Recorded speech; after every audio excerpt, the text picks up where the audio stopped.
وقضى ربك ألا تعبدوا إلا إياه وبالوالدين إحسانا আল্লাহ রাব্বুল আলামিন বলেন, ও আমার পয়গম্বর, আপনি আপনার উম্মতদেরকে জানিয়ে দিন, ওয়াকাযা রাব্বুকা, আপনার রব নির্দেশ দিয়েছেন সকল বান্দাদেরকে কি ব্যাপারে, আল্লাহ তা'বুদু ইল্লা ইয়্যাহ, যে আল্লাহ তাআলা ছাড়া দুনিয়ার আর কারো ইবাদত করা যাবে না। ইবাদত যদি করতেই হয় সেই ক্ষেত্রে একজনের ইবাদত করতে হবে। জোরে বলেন, তিনি কে? ইবাদত একমাত্র আল্লাহ তাআলার জন্য হবে, আর এই ফয়সালা কার? আল্লাহ তাআলা। এরপর আল্লাহ রাব্বুল আলামিন বলেন, ও আমার বান্দারা শুনে নাও, আমার ইবাদতের পরে সর্বপ্রথম যেই কাজটা তোমরা করবা তা হচ্ছে ওয়াবিল ওয়ালিদাইনি ইহসানা। আল্লাহ তাআলার ইবাদতের পরেই আল্লাহ তাআলা আমাদেরকে নির্দেশ দিচ্ছেন যে তোমরা তোমাদের পিতামাতার সাথে উত্তম ব্যবহার করো, উত্তম আচরণ করো। সুবহানাল্লাহ। সম্মানিত সুধী সমাজ, দুনিয়াতে মানুষ আসার মাধ্যম হচ্ছে তার পিতামাতা। কথা বলেন ঠিক কি না? দুনিয়াতে যত সব মানুষ আসবে, অবস্থান করবে, বলে সকলেই তার পিতামাতার মাধ্যমে আসতে পারবে। সম্মানিত হাজিরিন, এই পিতামাতা ছাড়া দুনিয়াতে আমার কোনো অস্তিত্ব থাকবে না। পিতামাতা দুনিয়াতে আসার অন্যতম কারণ।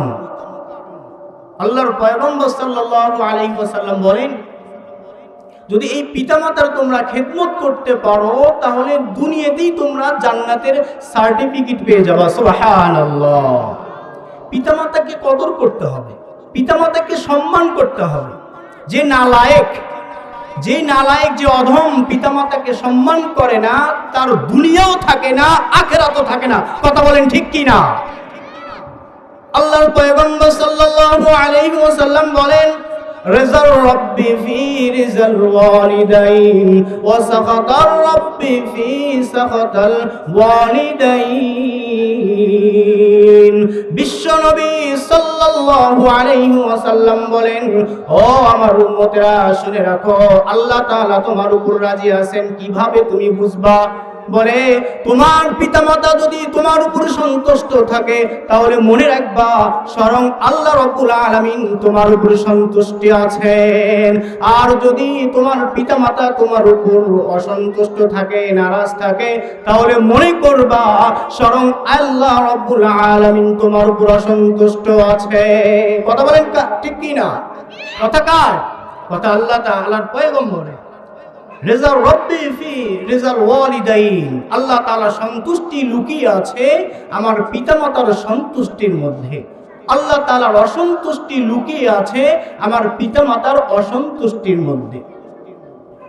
এরপর আল্লাহ রাব্বুল আলামিন বলেন, ইম্মা ইয়াবলুগান্না ইনদাকাল কিবারা আহাদুহুমা আও কিলাহুমা ফালা তাকুল লাহুমা উফ ওয়ালা তানহারহুমা ওয়া কুল লাহুমা কাওলান কারীমা واخفض لهما جناح الذل من الرحمة وقل رب ارحمهما كما ربياني صغيرا। আল্লাহ রাব্বুল আলামিন বলেন, ইম্মা ইয়াবলুগান্না ইনদাকাল কিবারা আহাদুহুমা আও কিলাহুমা, তোমার জীবদ্দশায় তোমার পিতা অথবা মাতা যদি দুইজনের একজন অথবা উভয়জনে যদি বার্ধক্যে উপনীত হয়, ফালা তাকুল লাহুমা উফ, তাদের এমন কোনো তাদের সাথে কথা বলা যাবে না যেই কথা বলার কারণে তারা উফ শব্দ বলে ভিতর থেকে কষ্ট পায়, অথবা তাদের কোনো কথায় তোমার উ শব্দ বলা যাবে না, তোমাদের কোনো প্রকারের বিরক্তি ভাব প্রকাশ করা যাবে না। কথা বলেন কথা কার? আল্লাহ তাআলার।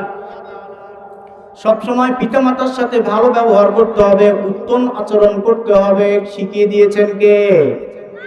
আল্লাহ।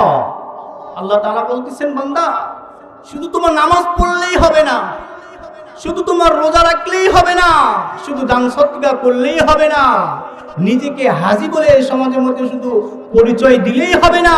আমার ইবাদতের পরে যেই কাজটা তোমাকে করতে হবে তা হচ্ছে তোমার পিতামাতার সাথে উত্তম ব্যবহার। সুবহানাল্লাহ।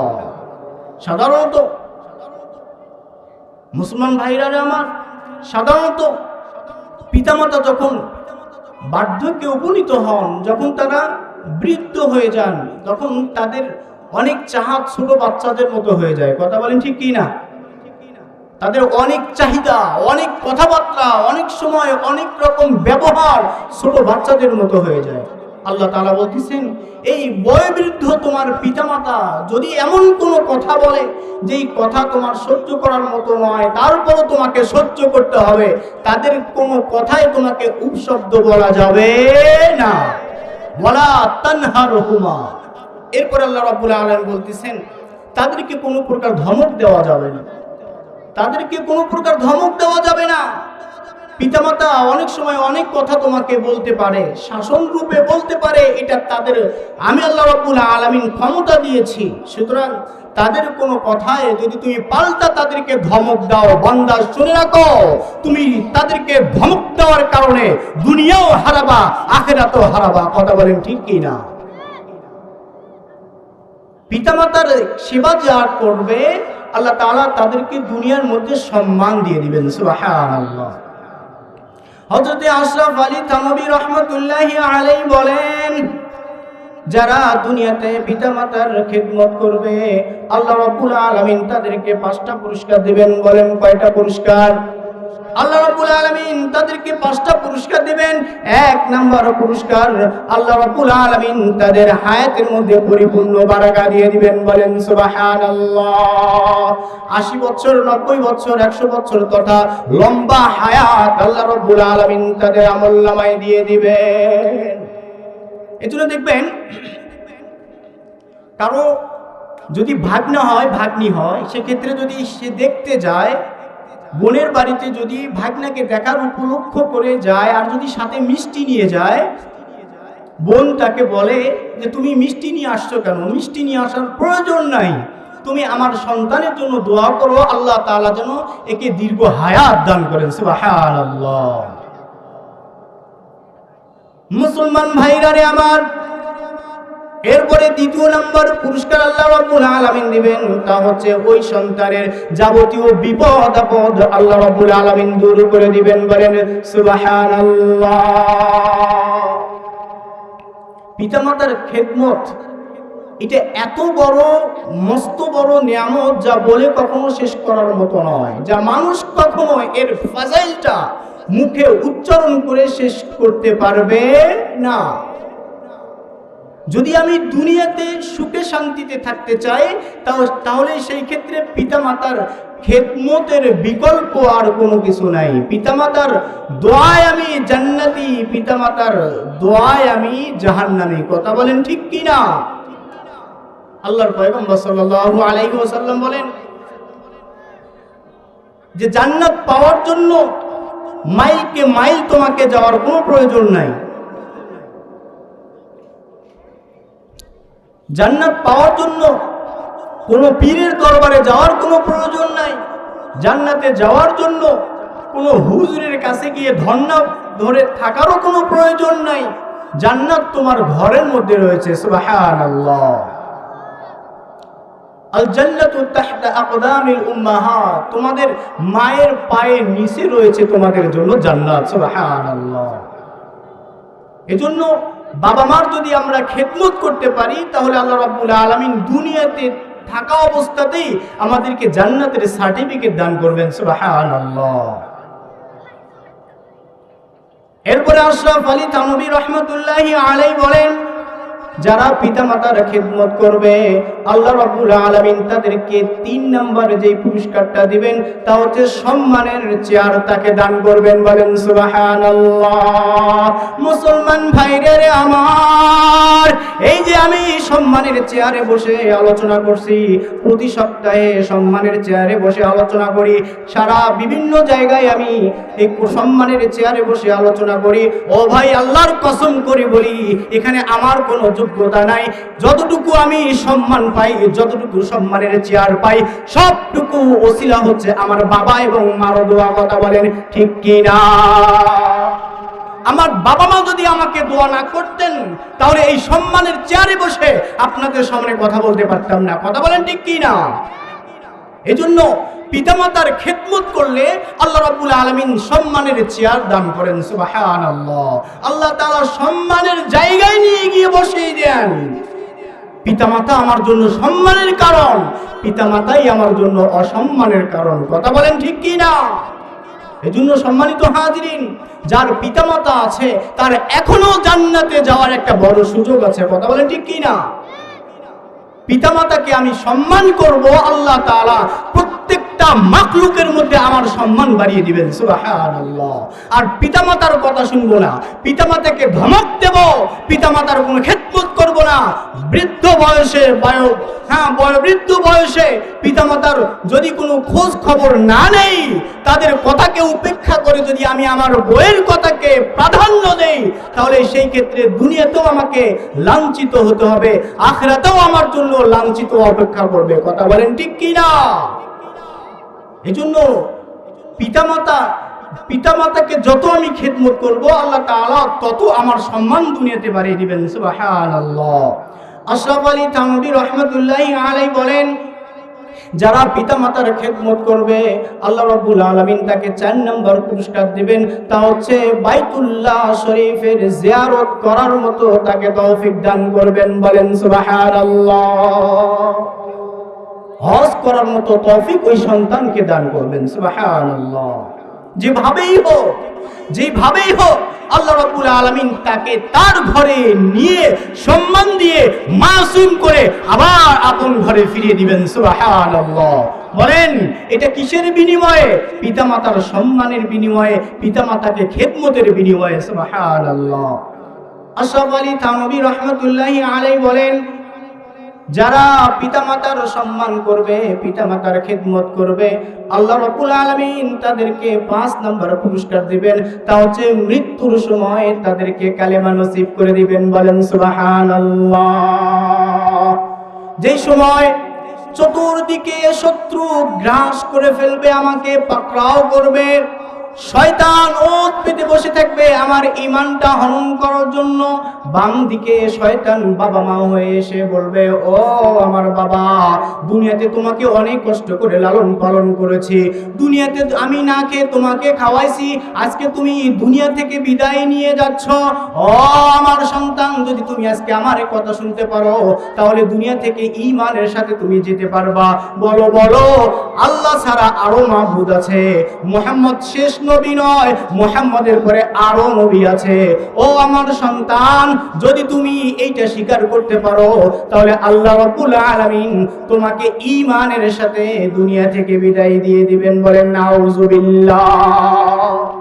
আমার মৃত্যুর সময়, আমার যখন মৃত্যু ঘনিয়ে আসবে, মুমূর্ষ অবস্থায় মৃত্যু পথে আমি যখন যাত্রী হয়ে যাব, তখন শয়তান আমার বাবা মার রূপ ধারণ করে এসে এইরকম ভাবে আমাকে ওয়াসওয়াসা দিতে থাকবে। সম্মানিত সুধী সমাজ, হযরতে আশরাফ আলী থানভী রাহমাতুল্লাহি আলাইহি বলেন, যদি কোনো বান্দা তার পিতামাতার খেদমত করে, এই খেদমত করার কারণে ওই শেষ সময়ে আল্লাহ রাব্বুল আলামিন শয়তানের এই সমস্ত ওয়াসওয়াসা থেকে তাকে পরিপূর্ণ হেফাজত করবেন। সুবহানাল্লাহ। এজন্য পিতামাতার খেদমত করব তো। হযরতে বাইজিদ বুস্তামি রাহমাতুল্লাহি আলাইহি আমরা সকলেই চিনি মোটামুটি ভাবে। গভীর রজনীতে বাইজিদের মা ডাক দিয়েছে, পানি পানি, ওরে আমার সন্তান বাইজিদ, তুমি কোথায় আছো? একটু পানির ব্যবস্থা করে দাও। গভীর রজনীতে হঠাৎ করে বাইজিদ মার ডাক শুনে জেগে দেখেন যে তার মা এরকম ভাবে ঘুমিয়ে গিয়েছে। পানি নিয়ে আসার পরে যখন দেখলেন মা ঘুমিয়ে গিয়েছে, তখন বাইজিদ কনকনা শীতের রাতে পাশে গ্লাস হাতে নিয়ে এরকম ভাবে দাঁড়িয়ে আছে। মুয়াজ্জিন যখন বলেছে হাইয়া আলাস সালাহ হাইয়া আলাল ফালাহ, আসসালাতু খায়রুম মিনান নাওম, মুয়াজ্জিন যখন ফজরের আজানে এই সমস্ত এলান দিচ্ছে, ঘোষণা দিচ্ছে, সাথে সাথে বাইজিদের মা এরকম ভাবে ঘুম ভেঙে গিয়েছে। বাইজিদের মা ঘুম থেকে জাগ্রত হয়ে দেখে বাইজিদ তার পাশে গ্লাস নিয়ে এরকম ভাবে থরথর করে কাঁপতেছে। বাইজিদের মা বললেন, বাবা বাইজিদ, তুমি এত গভীর রজনীতে হাতে গ্লাস নিয়ে কেন দাঁড়িয়ে আছো? বাইজিদ বলতিছে, ও মা, গভীর রজনীতে তুমি পানি চেয়েছো, আমি বাইরে থেকে পানি নিয়ে এসে দেখি তুমি ঘুমিয়েছো মা। ও মা, তোমার ঘুমের ডিস্টার্ব হবে দেখে আমি তোমাকে আর জাগাইনি, তোমাকে আমি ডাক দেই নেই মা, আমি হাতে গ্লাস নিয়ে এরকম ভাবে দাঁড়িয়ে আছি। কথা শোনার পর বাইজিদের মা আল্লাহ তাআলার দরবারে ফরিয়াদ করেন, ও আল্লাহ, যেই বাইজিদ আমার জন্য আজকে রাত ভর এত কষ্ট করলো গো মাওলা, ওই বাইজিদের উপর আমি বড় খুশি হলাম। ও মাওলা, আমার বাইজিদকে মারিফুল বিল্লাহ, আরিফ বিল্লাহ ছাড়া আল্লাহ তুমি তাকে কবরে জিন্দেগিতে নিও না। ও আল্লাহ, তোমার দরবারে আরজ করি গো মাবুদ, এই বাইজিদ আজকে আমার জন্য যে এই কাজটা করেছে, আল্লাহ আমি মন থেকে বড় খুশি হয়েছি। আমার বাইজিদকে আমি মন ভরা ভালোবাসা নিয়ে দোয়া দিচ্ছি, আল্লাহ বাইজিদকে বড় ওলি না বানানো পর্যন্ত আল্লাহ বাইজিদের মৃত্যু দিও না। সুবহানাল্লাহ। সাথে সাথেই আল্লাহ রাব্বুল আলামিন হযরতে বাইজিদ বুস্তামির মার দোয়াকে কবুল করে নিলেন। পরবর্তীতে বাইজিদ বুস্তামিকে যুগ শ্রেষ্ঠ বড় আল্লাহর ওলি বানিয়ে দিলেন। সুবহানাল্লাহ। সম্মানিত হাজিরিন, এটা কিসের বদৌলতে বলেন? কথা বলেন, এটা কিসের বদৌলতে? মার দোয়ার বদৌলতে। আজকে সেই মাকে আমরা চিনি না। বিয়ে করার পরে 2 দিনের সাথী, 2 দিনের সেই নাপাক সাথীকে পেয়ে, 2 দিনের সেই নাপাক সাথীর মিষ্টি দুষ্ট মাখা মিষ্টি কিছু কথা শুনে আজকে সেই মাকে আমরা ভুলে যাই, সেই বাবাকে আমরা ভুলে যাই। কত বড় নালায়েক আমরা! নাউযুবিল্লাহ, কত বড় নালায়েক আমরা! যেই মা, যেই বাবা সারাটা জীবন আমার জন্য কষ্ট করলেন, হায় রে, বছরের দিনে, ঈদের দিনে বাবা একটা অনেক আশা নিয়ে লুঙ্গি কিনেছে যে এই লুঙ্গিটা সে গোসল করার পরে ঈদের দিনে পরবে। আমরা সন্তান থাকার কারণে যখন আমরা গোসল করার পরে দেখি এই নতুন লুঙ্গিটা এরকম ভাবে আলনাতে, আমরা গোসল করার সাথে সাথেই ওই লুঙ্গিটা পরি। বাবা যখন দেখে, হায় আমার এই নতুন লুঙ্গিটা আমার সন্তান পরেছে, বাবা আর বলে না, বাবা ওই লুঙ্গিটা তো আমি আমার জন্য কিনেছি, তুই ওটা খুলে দে, আমি ওইটা পরে মাঠে যাব। বাবা এই কথা বলে না, আলহামদুলিল্লাহ আমার সন্তান আমার নতুন লুঙ্গি পরেছে, আমার কোনো আপত্তি নাই, আমার কোনো এখানে কোনো দুঃখ নাই, আমার সন্তান আমার নতুন লুঙ্গি পরেছে, আলহামদুলিল্লাহ ভালো হয়েছে, আমি ছেঁড়া লুঙ্গি পরে এরকম ভাবে মাঠে যাব, বরং এটাই আমার জন্য ভালো হবে। কথা বলেন ঠিক কি না? আহারে, মা এত কষ্ট করে আমাকে লালন পালন করলো, হায় হায় হায়, এই মায়ের ঋণ আমি শোধ করব কিভাবে? যুবক ভাইরা ভালো করে বুঝে নেন, যেই মা আমাকে 10 মাস 10 দিন এরকম ভাবে গর্ভে ধারণ করলো, সেই মাকে আমরা কিভাবে বলে যাই? সেই মার উপরে আমরা আমাদের 2 দিনের নাপাক সাথী এই বউকে কিভাবে প্রাধান্য দেই? হায় হায়, কবে আমার এই বিবেক খুলে যাবে? আল্লাহর পয়গম্বর সাল্লাল্লাহু আলাইহি ওয়াসাল্লামের হাদিস থেকে আমরা জানতে পারি, হযরতে আবু হুরায়রা রাদিয়াল্লাহু তাআলা আনহু বলেন, জাআ রাজুলুন ইলা রাসূলিল্লাহি সাল্লাল্লাহু আলাইহি ওয়াসাল্লাম فقال من احق الناس بحسن صحبتي। ও আল্লাহর পয়গম্বর, আপনি জানিয়ে দিন আমাকে, দুনিয়ার মধ্যে সবচেয়ে উত্তম ব্যবহার পাবে কোন মানুষ? কোন লোকটা আমার থেকে উত্তম ব্যবহার পাওয়ার সবচেয়ে বেশি হকদার? আল্লাহর পয়গম্বর সাল্লাল্লাহু আলাইহি ওয়াসাল্লাম বলেন, ক্বালা উম্মুকা, তোমার মা। দুনিয়ার মধ্যে সবথেকে উত্তম ব্যবহার পানেওয়ালার সর্বপ্রথম হকদার হচ্ছে তোমার মা। দ্বিতীয়বার ওই সাহাবী বললেন, সুম্মা মান ইয়া রাসূলুল্লাহ, ও আল্লাহর রাসূল, এরপর আমার থেকে উত্তম ব্যবহার পানেওয়ালার হককে? আল্লাহর পয়গম্বর সাল্লাল্লাহু আলাইহি ওয়াসাল্লাম বললেন, উম্মুকা, তোমার মা। তৃতীয়বার ওই সাহাবী আবার জিজ্ঞেস করলেন, সুম্মা মান ইয়া রাসূলুল্লাহ, ও ওগো আল্লাহর পয়গম্বর, তারপর কে আমার থেকে উত্তম ব্যবহার পাবে, পাওয়ার হক রাখে? আল্লাহর পয়গম্বর সাল্লাল্লাহু আলাইহি ওয়াসাল্লাম বলেন, উম্মুকা, তৃতীয়বারও তোমার থেকে উত্তম আচরণ, উত্তম ব্যবহার পাওয়ার হক রাখে তোমার মা। এইবার সাহাবী চতুর্থবারের মতো বললেন, সুম্মা মান ইয়া রাসূলুল্লাহ, ওগো আল্লাহর রাসূল, এরপরে আমার থেকে উত্তম ব্যবহার পাওয়ানেওয়ালাকে? আল্লাহর পয়গম্বর সাল্লাল্লাহু আলাইহি ওয়াসাল্লাম এবার বললেন, সুম্মা আবুকা। চতুর্থবারের বেলায় আল্লাহর পয়গম্বর বললেন, এরপরে তোমার বাবা। সুবহানাল্লাহ। সম্মানিত হাজিরিন, এখানে একটা কথা খুবই খুবই সূক্ষ্মভাবে বোঝার বিষয়। আল্লাহর পয়গম্বর সাল্লাল্লাহু আলাইহি ওয়াসাল্লাম 4 বারের মধ্যে 3 বার মার সম্মান দিলেন কেন, আর 1 বার মার সম্মান দিলেন কেন? প্রশ্ন আসে কিনা, বোঝার বিষয় আছে কিনা? সম্মানিত হাজিরিন, মুহাদ্দিসিন কিরাম বলেন, এর অন্যতম কারণ হচ্ছে মা, একজন মা সন্তানের বেলায় যেই সমস্ত কষ্ট করে, ওই রকম কষ্ট তার বাবা করে না। কথা বলেন ঠিক কিনা? 10 মাস 10 দিন গর্ভে ধারণ করতে হয়।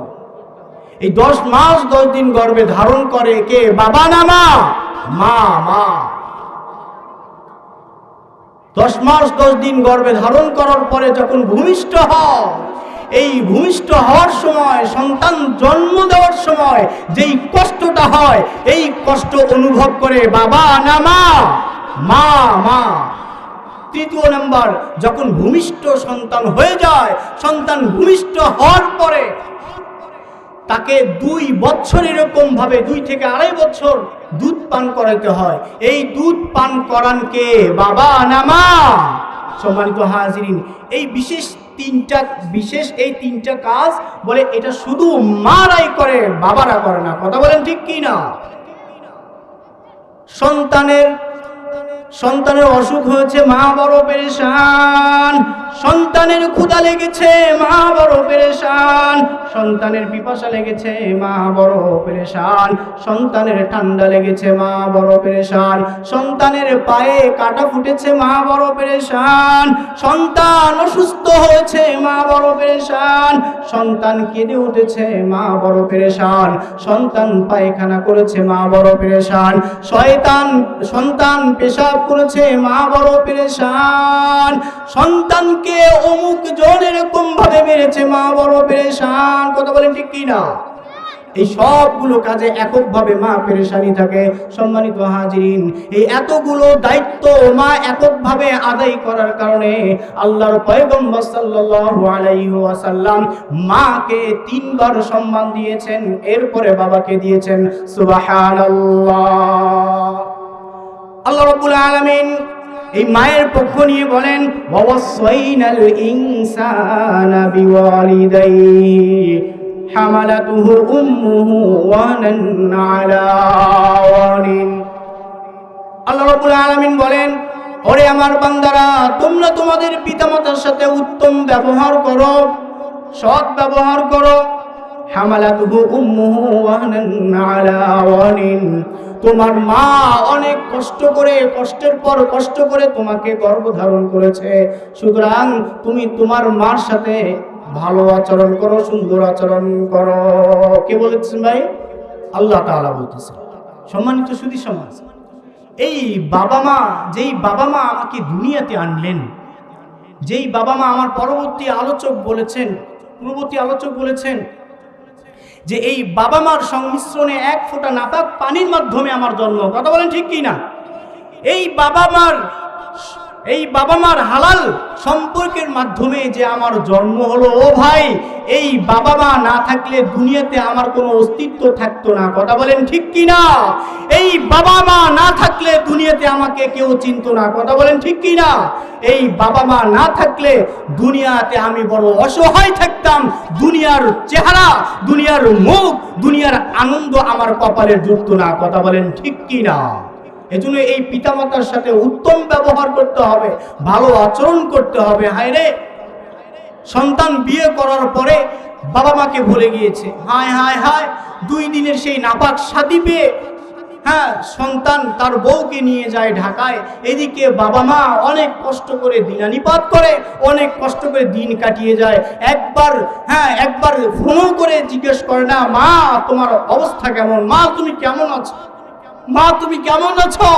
ওই মা ওই সন্তানের সাথে 1 মিনিট কথা বলার জন্য গলা কাটা মুরগির মতো ছটপট করতে থাকে। তারপরও ওই নিষ্ঠুর সন্তান মায়ের কাছে 1 মিনিট ফোন দিয়ে এটা জিজ্ঞেস করে না, মা তোমার শরীরটা কেমন আছে, মা তুমি আজকে সকালে কি খেয়েছো, মা তুমি আজকে দুপুরে কি খেয়েছো, মা রাতের বেলা কি রান্না করবা, মা বাজার করার কোনো টাকা পয়সা আছে না নাই। এইরকম 1টা মিনিট ফোন দিয়ে খোঁজ খবর নেওয়ার মতো সুযোগ থাকে না। এমন কুলাঙ্গার সন্তান আমাদের সমাজে আছে না নাই? আছে না নাই? সম্মানিত হাজিরিন, কথায় কথা আসে, বাস্তব অভিজ্ঞতার আলোকে আমি আপনাদেরকে 2টা কথা শেয়ার করতে চাই। তা হচ্ছে আমাদের এলাকায় এক সন্তানকে তার বাবা মা অনেক কষ্ট করে লালন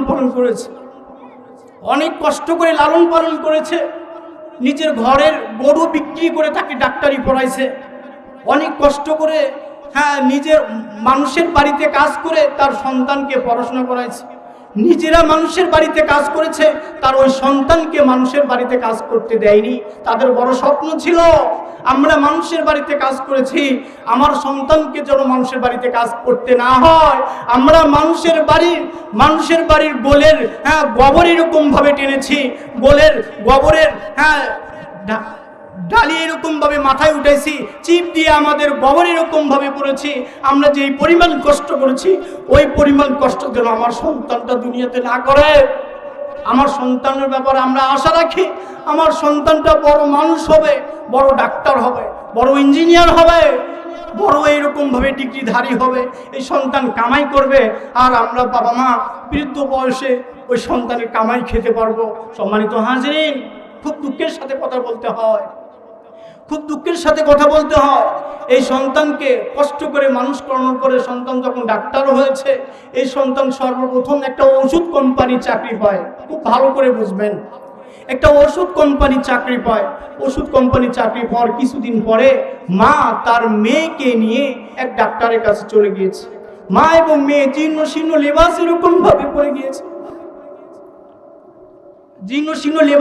গিয়েছে, তেমন কোনো দামি পোশাক পরতে পারেনি। দামি পোশাক পরবে কেন? ওই সন্তানের পিছনে খরচ করার কারণে তারা এরকম ভাবে নিঃস্ব হয়েছে, দামি পোশাক কেনার মতো টাকা তাদের কাছে নাই। যাই হোক, মা এবং বোন জীর্ণ শীর্ণ লেবাস পরে ডাক্তারের কাছে গেছে।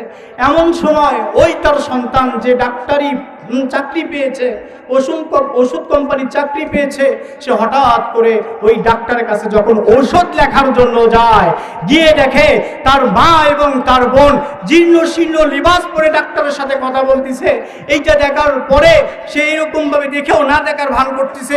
হঠাৎ করে তার মা তার দিকে এরকম ভাবে চোখ দিয়েছে, চোখ দেওয়ার সাথে বড় আনন্দে এরকম ভাবে খুশিতে এরকম ভাবে তার চেহারা ডক করে ফুটে উঠেছে, হায় রে হায়, যেই ডাক্তারের কাছে আমি আসলাম ওই ডাক্তারের ওষুধ লেখার জন্য আমার সন্তানটা এখানে এসেছে। আলহামদুলিল্লাহ, মা বড় খুশি। বোন পাশ থেকে বলতেছে, হায় আমার ভাই এখানে এসেছে, আমার ডাক্তার কি চিকিৎসা করবে কি না করবে এটা আমরা জানি না, মূর্খ মানুষ। এই ভাইকে পড়ানোর জন্য আমার বাবা মা আমার পিছনে টাকা পয়সা খরচ করেনি। আলহামদুলিল্লাহ, ভালো হয়েছে। আজকে আমার এই ডাক্তারি চিকিৎসার ক্ষেত্রে আমার ভাই আমাকে এরকম ভাবে সহযোগিতা করবে। তারা ভিতর থেকে এরকম ভাবে খুশি হয়ে আনন্দের সাথে তার ভাই এবং তার সন্তানের দিকে এরকম ভাবে তাকিয়ে আছে। এই সময় ওই কুলাঙ্গার সন্তান মা এবং বোনকে জীর্ণশীর্ণ অবস্থায় দেখে না দেখার ভান করে ফিরে আসতে ধরছে। এমন সময় ওই ডাক্তার তাকে ডেকে বলতেছে, ও ভাই তুমি কোথায় যাচ্ছ? তোমাকে দেখে এই 2 জন মহিলা আনন্দে এরকম ভাবে মুখের চেহারা তাদের ফুটে উঠলো। কি ব্যাপার, তুমি তাদেরকে দেখে চলে যাচ্ছ, এর কারণটা কি? ওই ডাক্তার বলতেছেন, তোমার সাথে এদের কোনো সম্পর্ক আছে কিনা? ওই কুলাঙ্গার সন্তান বলতেছে, ডাক্তার সাহেব এই 2 জন আমার বাড়ির পাশের লোক। আল্লাহু আকবার, এই 2 জন আমার বাড়ির পাশের লোক, এদেরকে আমি চিনি না। এদেরকে আমি চিনি না। এই কুলাঙ্গার সন্তান, যেই সন্তানের কারণে বাবা মা মানুষের বাড়িতে কাজ পর্যন্ত করেছে, এই কুলাঙ্গার সন্তান যেই সন্তানের জন্য এই বাবা মা মানুষের গরুর গোবর পর্যন্ত টেনেছে, আজকে এই কুলাঙ্গার সন্তান পরিচয় দেয় ডাক্তারকে যে এদেরকে আমি চিনি না, এরা হচ্ছে আমার বাড়ির পাশের লোক। আল্লাহু আকবার। ও ভাই, মা আর কোনো কথা বলতে পারে না, বোন আর কোনো কথা বলতে পারে না, শুধু মা শুধু আল্লাহকে বলে, আল্লাহ এই জন্য কি আমার এই সন্তানকে আমি মানুষ করেছিলাম, এই সন্তানকে আমি এই জন্যই মানুষ করেছিলাম। আজকে আমার জীর্ণ শীর্ণ লিবাস দেখে, আমার মেয়ের জীর্ণ শীর্ণ লিবাস দেখে তারা আমাকে আজকে সে আমাকে আজকে পরিচয় দিল না, মা বলে বোন বলে পরিচয় দিল না। আল্লাহ এই দিনটা দেখার আগে আমার কেন মৃত্যু হলো না? আল্লাহ আমার কলিজার টুকরা সন্তান, আমার নার্সিরা সন্তান, সে আমাকে পরিচয় দিচ্ছে যে আমি তার মা নই, তার বাড়ির পাশের লোক। নাউযুবিল্লাহ। ও সম্মানিত ভাইরা আমার, এইরকম কুলাঙ্গার সন্তান, এইরকম কুলাঙ্গার সন্তান আমাদের সমাজে আছে না নাই? জোরে কথা বলতে হবে, আছে না নাই? এজন্য এই সমস্ত কুলাঙ্গার সন্তানদের জন্য আল্লাহ রাব্বুল আলামিন দুনিয়াতেই তাদের জাহান্নামের আযাব ফিট করে দিয়েছেন। দেখবেন এই কুলাঙ্গার মার্কা সন্তানগুলো যারা বাবা মার কোনো খেদমত করে না, যারা বাবা মার কোনো খোঁজ খবর নেয় না, হায় রে বাবা বৃদ্ধ হয়েছে, বাবা বৃদ্ধ হয়েছে এই বালুয়া বাজারে, বাবা যখন যুবক ছিল, বাবা যখন বিয়ে করেছে, ভালো কামাই করতে পারতো, তখন এই বালুয়ার প্রায় দোকান থেকে বাজার করতো। হায় হায়, এখন বাবা বৃদ্ধ হয়েছে, বাবার আর কামাই নাই, বাবা শুধু এই বালুয়ার দোকানগুলো ঘোরে, বালুয়ার দোকানগুলো ঘোরে আর বলে, হায় রে আমি যখন যুবক ছিলাম, যখন আমার কামাই ছিল, তখন এই দোকানগুলো থেকে কতই না আমি বাজার করেছি, কত স্বাধীনভাবে যা চাইছি আমি তা নিয়েছি। হায় রে আজকে বার্ধক্য আমাকে এমন একটা জায়গায় নিয়ে এসেছে, হায় রে আমি এই দোকান থেকে কোনো প্রকার মন চাইলেও সদাই করতে পারতেছি না, বাজার করতে পারতেছি না।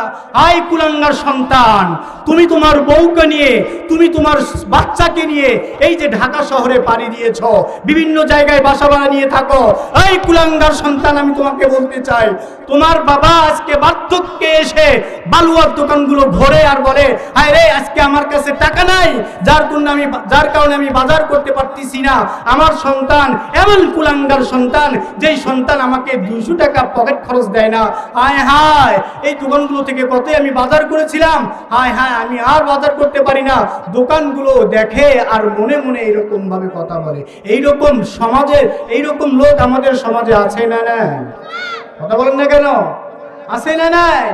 দেখবেন বাবা 10 টাকার জন্য, 20 টাকার জন্য মানুষের কাছে হাত পাতাচ্ছে, অথচ তারই সন্তান মানুষকে দেখানোর জন্য, নিজের নাম ফুটানোর জন্য বিভিন্ন জায়গায় হাজারকে হাজার টাকা দান করতেছে। কথা বলে ঠিক কি না? সম্মানিত হাজিরিন, জান্নাত কি তুমি এমনি পাবা? জান্নাত কি আমি এমনি পাবো? এত সহজ নয়। আমার বাবা মা আমার জন্য জান্নাত, আমার বাবা মা আমার জন্য জাহান্নাম। কথা বলেন ঠিক কি না? সম্মানিত সুধী সমাজ, এজন্য বাবা মার খেদমত না করতে পারলে দুনিয়াতে আমি বড় কপাল পরা হয়ে যাব। বাবা মার দোয়া যেই রকম ভাবে লাগে, বাবা মার বদদোয়াও ঠিক একই রকম ভাবে লাগে। কথা বলেন ঠিক কি না? বর্তমান সমাজের যুবক ভাইরা, আমি তোমাদের দৃষ্টি আকর্ষণ করে বলি, ও ভাই তুমিও যুবক আমিও যুবক, তুমিও যুবক আমিও যুবক। হ্যাঁ রে, তুমি 2 দিনের সাথী পেয়ে তুমি তোমার বাবা মাকে কিভাবে ভুলে গেলা? আজকে বাজারে ব্যাগ নিয়ে সর্বপ্রথম তুমি তোমার বইয়ের হাতে দাও, ফলের ব্যাগ নিয়ে সর্বপ্রথম তুমি তোমার বইয়ের হাতে দাও। হায় রে, তোমার মা যখন, হ্যাঁ তুমি ছোট ছিলা, তোমার মা যখন তোমাকে মানুষের বাড়ি থেকে খাবার নিয়ে এসে খাওয়াইতো আর বলতো এই সন্তান বড় হওয়ার পরে যখন ফল কিনবে, যখন আপেল কিনবে, যখন কমলা কিনবে, যখন আঙ্গুর কিনবে, কেনার পরে এই সন্তান পুরা ফলের ব্যাগটা আমার হাতে দিয়ে দিবে, ওই সময় আমি মন পুরে এরকম ভাবে খাবো। ও ভাই, তোমার বাবা মার এই সুনীল স্বপ্নটা তুমি কিভাবে ভেঙে দিচ্ছ? আজকে তুমি হাজার হাজার টাকা কামাই করো, আজকে তুমি হাজার হাজার টাকা কামাই করো, এই টাকার কিছু দিয়ে তুমি ফল কিনে, হ্যাঁ এরকম ভাবে ব্যাগ ভর্তি বাজার করে বাড়িতে যাওয়ার পরে কোন হিসাবে তোমার মাকে উপেক্ষা করে তোমার বইয়ের হাতে এই বাজারের খরচ, এই ফলের খরচ তুলে দাও? তোমার কি লজ্জা লাগে না? তোমার কি লজ্জা লাগে না? তোমার বউ কি তোমাকে ছোটবেলায় খাওয়াইছে? কথা বলেন না কেন? তোমার বউ কি তোমাকে ছোটবেলায় খাওয়াইছে নাকি তোমার মা খাওয়াইছে? হায় হায় হায়, মা বলে, মা যখন দেখে যে আমাকে পাস করে, আমাকে ওভারটেক করে আমার সন্তান তার বইয়ের হাতে এরকমভাবে ফলের ব্যাগটা তুলে দিল। সন্তানের মা ওই সময় বুকটা ফেটে এরকমভাবে আল্লাহ তাআলার কাছে নালিশ করে, ও আল্লাহ, কোন পর্যায়ে আমরা চলে আসলাম মাওলা। ও মাবুদ, এই যে সন্তান আমাকে ওভারটেক করে তার বইয়ের হাতে ফলের ঝুড়িটা দিচ্ছে, এই সন্তানকে মানুষের বাড়ি থেকে আমি নিজে না গিয়ে তাকে খাওয়াইতাম, আজকে এই ফলটা, এই পুরস্কারটা আমি পেয়ে গেলাম। নাউযুবিল্লাহ। সম্মানিত সুধী সমাজ, কিতাবের মধ্যে এক ঘটনায় বর্ণনা আছে। এক লোক ড্রাইভারের চাকরি করত, আমাদের বাংলাদেশের ইতিহাস। এক লোক ড্রাইভারের চাকরি করত, ড্রাইভার, গাড়ি চালায়। সে বেশ কিছুদিন বাইরে থাকে, হঠাৎ করে বাড়িতে আসে, ছুটি তেমন পায় না। তো এক সময় বাড়িতে আসার পরে যখন তার বউয়ের কাছে গিয়েছে, তার বউ এরকমভাবে কান্নাকাটি শুরু করে দিয়েছে। মেয়ে মানুষের নাটক বেশি, কথা বলেন ঠিক কি না? এই মেয়ে মানুষের নাটক বেশি, মেয়ে মানুষের ছলনা বেশি। এই মেয়ে মানুষের নাটকের কাছে, এই মেয়ে মানুষদের ছলনার কাছে আমরা পুরুষ মানুষরা অনেক সময় হেরে যাই, কথা বলেন ঠিক কি না? তো সে কান্নাকাটি করতেছে, কান্নাকাটি করে স্বামীকে বলতেছে, তুমি বাড়িতে থাকো না, তুমি বাড়িতে না থাকার কারণে তোমার মা এরকমভাবে আমার সাথে নির্যাতন শুরু করে দেয়, আমাকে অনেক কষ্ট দেয়, আমাকে খাওয়ার কষ্ট দেয়, আমার বাবার বাড়ি এরকমভাবে তুলনা দেয়, আমি তোমার সংসার করব না, আমি তোমার সংসার করব না। আরো ইনিয়ে বিনিয়ে বিভিন্ন কথা বলে যখন স্বামীর কান, সন্তানের কান এরকমভাবে ভারী করে দিয়েছে, এইবার সন্তান কোনো জাজ বিচার ছাড়াই ওই ড্রাইভার সন্তান তার মায়ের রুমে গিয়ে দেখে তার মা এরকমভাবে ঘুমিয়ে আছে। বউ তো বিভিন্ন রকম ইনিয়ে বিনিয়ে কথা বলে তার কানকে ভারী করে দিয়েছে, মনকে শক্ত করে দিয়েছে। যখনই দেখে যে তার মা এরকমভাবে ঘুমিয়ে আছে, সাথে সাথে তার মাকে এমন জোরে লাথি মারে, লাথির ঠেলায় তার মা বিছানা থেকে মাটিতে পড়ে যায়। নাউযুবিল্লাহ। দুসমুস করে মা উঠে বলে, হায় হায়, ও বাবা আব্দুল্লাহ, তুমি কখন আসছো? ও বাবা, আসার পরে তুমি তো আমাকে কখনো ডাকলে না রে বাবা। তুমি ঘরের ভিতর ঢুকেই আমি ঘুম এসেছি, আমাকে ঘুমের ঘরে তুমি কি জন্য লাথি মারলা? ওরে বাবা, তুমি যেই জোরে আমাকে লাথি মেরেছো, এইরকম জোরে তোমার বাবাও আমাকে জীবনে কখনো মারেনি। ওরে বাবা, তুমি আমাকে কি জন্য লাথি মারলা রে বাবা? কি দোষটা আমি করেছি? ওরে বাবা, লাথি মারার আগে তুমি আমাকে কেন জিগাইলে না যে এই দোষটা তোমার মধ্যে আছে কি না? ওরে বাবা, তুমি আমাকে যে লাথি মারলা, এই লাথির যন্ত্রণায় ও বাবা আমি খাট থেকে এরকম ভাবে মাটিতে পড়ে গেলাম। ও আমার সন্তান, তুমি বলো, তুমি আমাকে এত জোরে লাথি মারার কারণ কি? সন্তান এবার স্তব্ধ হয়েছে, হায় হায় আমি কি করলাম, অনুতপ্ত লজ্জিত হয়ে ঠায় হয়ে দাঁড়িয়ে আছে। সকালবেলা এলাকার লোকের যখন জানাজানি হয়ে যায়, এলাকার লোকেরা এসে বলে, কি করলা তুমি, তোমার মাকে কেন লাথি মারলা? এই বৃদ্ধ বয়সে মাকে লাথি মারার কারণটা কি? সন্তান কোনো জবাব দিতে পারে না। কয়েকদিন পরে সন্তান যখন আবার এরকম ভাবে চলে যায়, কিছুদিন পরে হঠাৎ করে ওই সন্তান এক হুজুরের কাছে এসে বলে, ও হুজুর, আমার জন্য একটু দোয়া করেন। কেন, কি হয়েছে? বলে, আজকে আমার পাটা অপারেশন করা হয়েছে। বলে, কেন, কি হয়েছে? ও হুজুর, আমার পায়ের কোনো দোষ ছিল না, আমার পায়ের কোনো সমস্যা ছিল না। বলে, তাহলে অ্যাক্সিডেন্ট করেছো? বলে, না না, আমি কোথাও কোনো অ্যাক্সিডেন্টও করিনি। তো তাহলে কি হয়েছে? ও হুজুর, আমার জীবনের বড় একটা ইতিহাস, বড় একটা কালো অধ্যায় আছে। কি অধ্যায়? ও হুজুর, আমি আমার বইয়ের কথা শুনে আমি আমার বৃদ্ধা মাকে লাথি দিয়েছিলাম। ও হুজুর, বৃদ্ধা মাকে লাথি দেওয়ার কারণে মা আমার বড় কষ্ট পেয়েছে। কয়েকদিন পরে যখন আমি আবার কাজে জয়েন করি, হঠাৎ করে আমি গাড়ি চালাচ্ছি, হঠাৎ করে আমার ডান পাটা ঝিমঝিম করে ওঠে। আমি বুঝতে পারলাম না আমার ডান পাটা ঝিমঝিম কেন করে। আমি ডাক্তারের কাছে গেলাম, আস্তে আস্তে আমার পা অবশ হয়ে গেল। আমি ডাক্তারের কাছে গেলাম, ডাক্তার আমাকে বলল যে তোমার পায়ে এমন অসুখ হয়েছে, যদি এখনই তোমার এই পাটা না কাটা হয় তাহলে আস্তে আস্তে তোমার কোমর পর্যন্ত এই রোগটা চলে যাবে, তোমার কোমর পর্যন্ত কাটা হবে, কোমর থেকে এরপরে বুক পর্যন্ত পুরা দেহ তোমাকে কাটা হবে, তুমি আর বাঁচতে পারবে না। ও হুজুর, আমি বুঝতে পেরেছি আমি আমার মাকে লাথি মারার কারণে আজকে আমার পা এরকম ভাবে চিরদিনের জন্য হারিয়ে ফেললাম। নাউযুবিল্লাহ। এজন্য সম্মানিত হাজিরিন, এই বাবা মা আমার জন্য বড় মস্ত বড় দৌলত। এই বাবা মা থাকার পরে যারা আমরা বাবা মার খেদমত করে জান্নাত অর্জন করতে পারলাম না, তাদের মতো কপাল পড়া দুনিয়াতে আর একজনও থাকলো না। এই জন্য বাবা মার খেদমত করতে হবে। 2 দিনের সাথীকে পেয়ে বাবা মাকে ভুলে গেলে চলবে না। বাবা মাকে ভুলে গেলে চলবে না। স্মরণ রাখতে হবে সন্তান, স্মরণ রাখতে হবে আজকে আমি আমার বাবা মার সাথে যেই ব্যবহার করতেছি, আগামী দিনে আমার সন্তানও আমার সাথে ঠিক একই রকম ব্যবহার করবে। কথা বলেন ঠিক কি না? এক বৃদ্ধ বাবা তার বৌমা তাকে মেপে ভাত দিত। একটা বাটিতে কি করতো ভাই? মেপে ভাত দিত। তো ওই বুড়া বলে, মানুষকে বলে বেড়ায়, আমার বৌমা, আমার সন্তানের বউ বলে, এ যে পরিমাণ আমাকে ভাত দেয়, বলে এইটুকু ভাতে আমার পেট ভরে না। আল্লাহু আকবার, এইটুকু ভাতে আমার পেট ভরে না, তোমরা আমাকে কিছু দাও, আমি আমার পেটের ক্ষুধাটা নিবারণ করি। তো এই কথা যখন তার নাতিকে বলেছে, নাতি শুনেছ, তোমার মা যে পরিমাণ আমাকে ভাত মেপে দেয়, বলে এই পরিমাণ ভাত খেয়ে আমার পেট ভরে না। তোমার মাকে একটু বলিও তো, যেই বাটিটা দিয়ে আমাকে ভাত মেপে দেয় ওই বাটিটা যেন একটু বড় করে। এবার নাতি বলতেছে, দাদা একটা কাজ করা যায়। কি কাজ? বলে তোমাকে যেই বাটিটাতে ভাত মেপে দেয়, বলে এই বাটিটা তুমি ভেঙে ফেলো। উত্তম প্রস্তাব।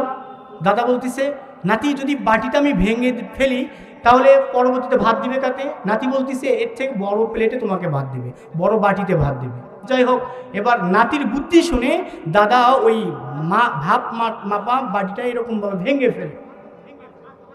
এইটা যখন তার বৌমার কাছে চলে যায়, তার বৌমার সাথে সাথে তার স্বামীকে ফোন দিয়েছে, দেখেছো তোমার বুড়া বাবার কাণ্ড, দেখেছো তোমার বুড়া বাপ আজকে আমার এই ভাতের বাটিটা ভেঙে দিয়েছে, তোমার বুড়া বাপ বড় অন্যায় করেছে, তোমার বুড়া বাপকে আমি আর ভাত দিতে পারবো না, তুমি তাড়াতাড়ি চলে আসো। এর একটা বিচার না করা পর্যন্ত তোমার বুড়া বাপের পাতে একটা ভাতও আমি দিব না। বইয়ের ফোন পাওয়ার সাথে সাথেই স্বামী এরকম ভাবে বাড়িতে আসার পরে ওই যে মহিলাদের মেয়েদের যে ছলনা, ইনিয়ে বিনিয়ে কথা বলে সন্তানের কানকে ভারী করে দিয়েছে। সন্তান বুড়া বাবাকে বলতেছে, কি ব্যাপার আব্বা, তোমার বয়স হয়েছে, তুমি বৃদ্ধ হয়েছ, এই বয়সেও তোমার নাটক এখনো কমলো না, তোমার বৌমা যেই বাটিতে ভাত দেয় তুমি ওই বাটিটা কেন ভাঙলা? এইবার বাবা বলতেছে, বাবা তুই তোর বউয়ের পক্ষ নিয়ে কথা কেন বললি? তুই তো একবারও বললি না বাবা তোমার খাওয়ার কোনো সমস্যা হচ্ছে কি না, তুই তো ফোন করে একবারও আমার খবর নিস না। তোর বউ যে বাটিতে ভাত দেয় এই বাটির ভাত খেয়ে আমার এরকমভাবে পেট ভরে না, যার কারণে আমি এই বাটিটা ভাঙছি। নাতি বলল, দাদা তুমি এই বাটিটা ভেঙে বড় ভুল করেছো।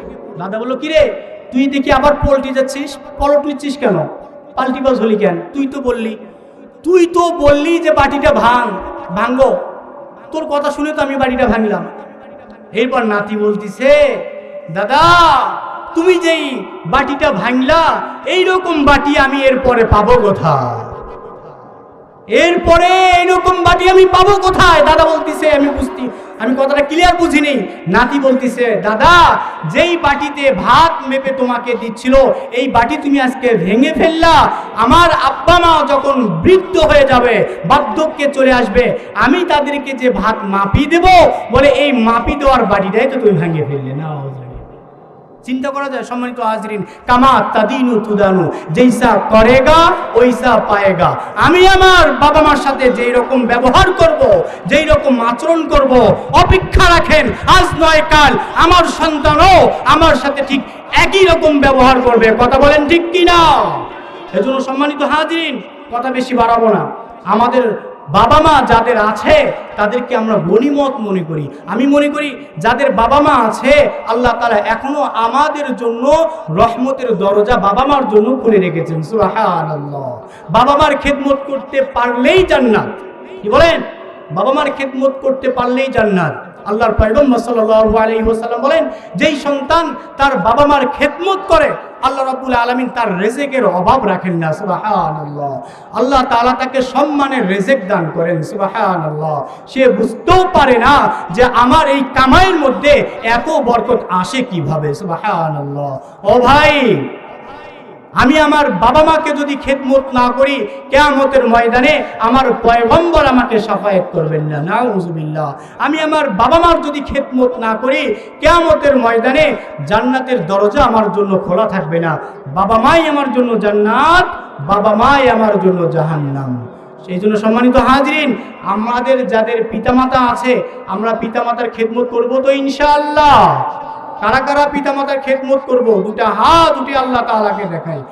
নারায়ে তাকবীর, লিল্লাহে তাকবীর, লিল্লাহে তাকবীর। কোরআন হাদিসের আলো, আল হাদিসের আলো, আল হাদিসের আলো, লিল্লাহে তাকবীর। মাশাআল্লাহ। এই জন্য বাবাজির আমি বেশি কথা লম্বা করব না, আমি আপনাদেরকে জানান দিলাম যে এই সব পিতামাতা সন্তানের জন্য এত কিছু করলো, ওই পিতামাতাকে ভুলে আমরা থাকি কিভাবে? আল্লাহু আকবার। এজন্য যাদের পিতামাতা দুনিয়াতে আছে তাদের আমরা অবশ্যই খেদমত করব। যাদের পিতামাতা নাই তাদের জন্য আল্লাহ তাআলার কাছে দোয়া করব। রাজি আছি তো ইনশাআল্লাহ? রাজি আছি তো ইনশাআল্লাহ?